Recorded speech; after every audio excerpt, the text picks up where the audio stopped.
วัสดีค่ะ Ric O'Barry used to be a dolphin trainer, but later turned into an advocate for dolphin freedom.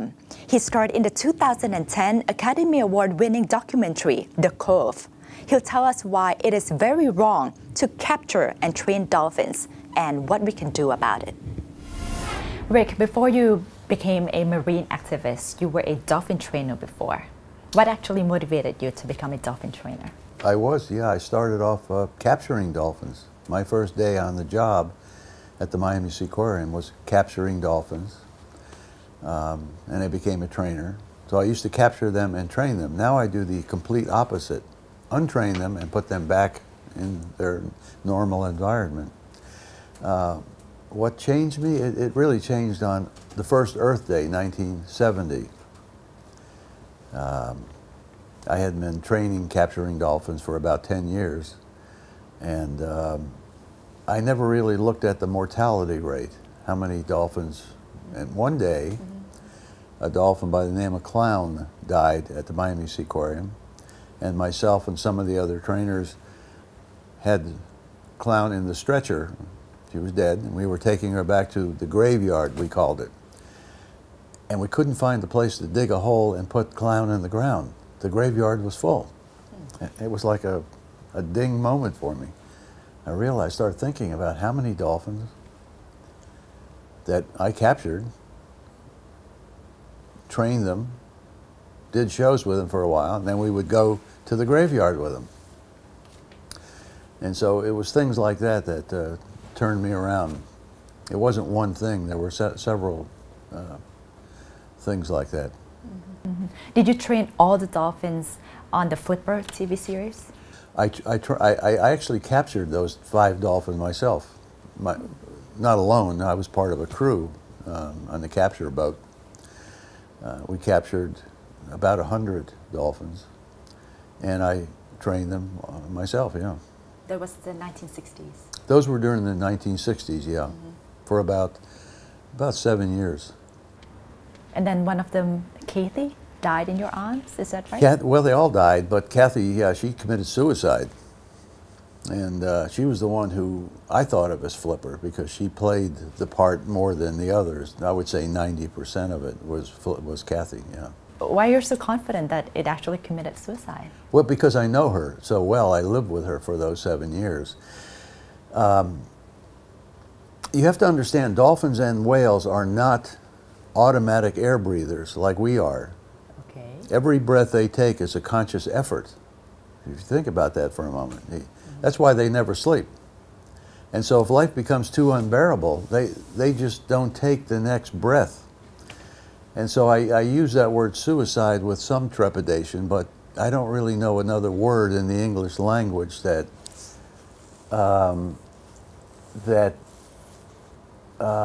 translates into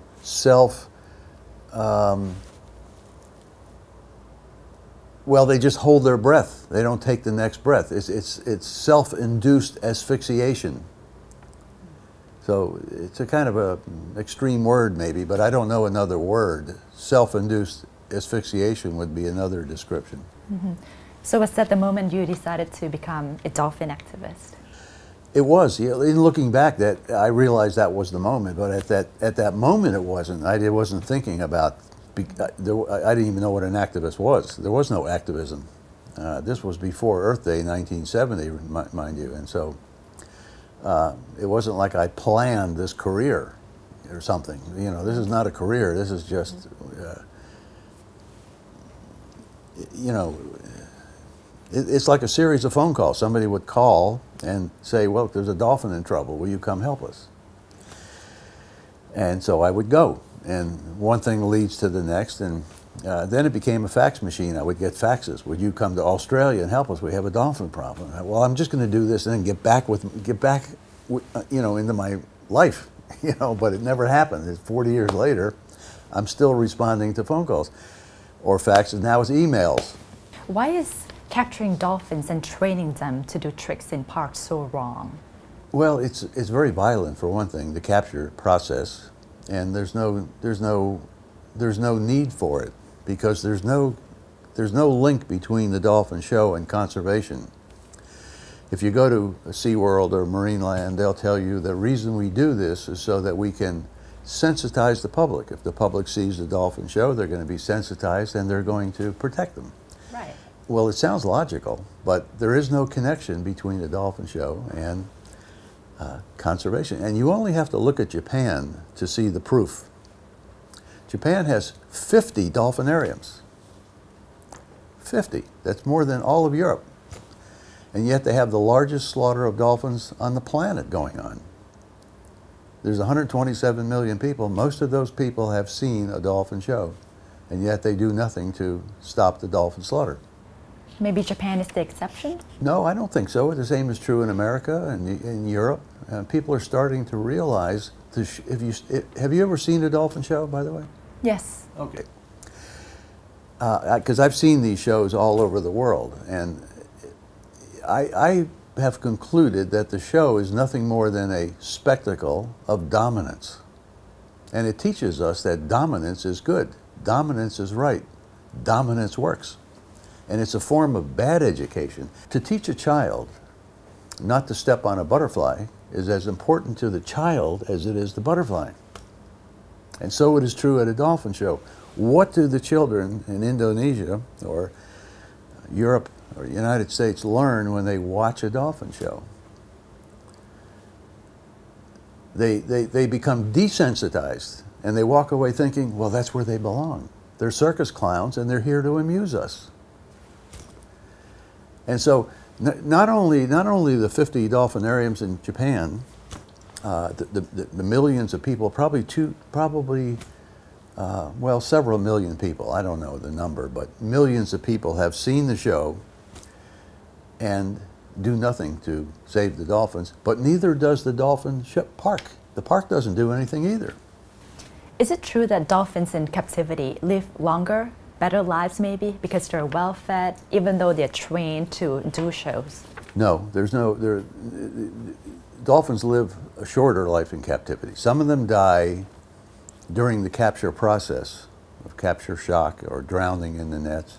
Some of them die on the boat going back to the dolphin park. Some of them die in the airplane. Some of them die 2 weeks later. Some 2 years later, 3 years later. Some of them 10 years later. And so it's very hard to know, to put all that data into a computer because the information is guarded by the dolphin park. So you can't get the baseline data. But you're talking about the quantity of life, how long they live in captivity as opposed to the wild. And it's not about that. It's about the quality of life, not the quantity, the quality of life. We've been doing that since 1938, capturing dolphins and putting them in a concrete tank. And we should have learned by now, these are sonic creatures. Their primary sense is sonar. They live in a world of sound. Our primary sense is light. We're visually oriented, that's our primary sense. That's not true with the dolphin. Their primary sense is sound. And we're putting them in a concrete box. And they don't belong there. It's a form of sensory deprivation. And they're also free-ranging. The dolphin will travel maybe 40 miles throughout the day, doing lots of different things. So captivity, even if they don't do anything with them, just having them there is abusive. I understand that you're a dolphin activist, but would you also argue that circuses in training elephants or lions, those are wrong too? Yes, that's true. Yeah, lions and elephants, no, they don't belong in a circus. I mean, why are we amused, you know, with an elephant with a chain around its leg doing stupid elephant tricks? Why are we amused by this? And so it is true with dolphins. Why are we amused at this spectacle of dominance? That's what we have to start questioning.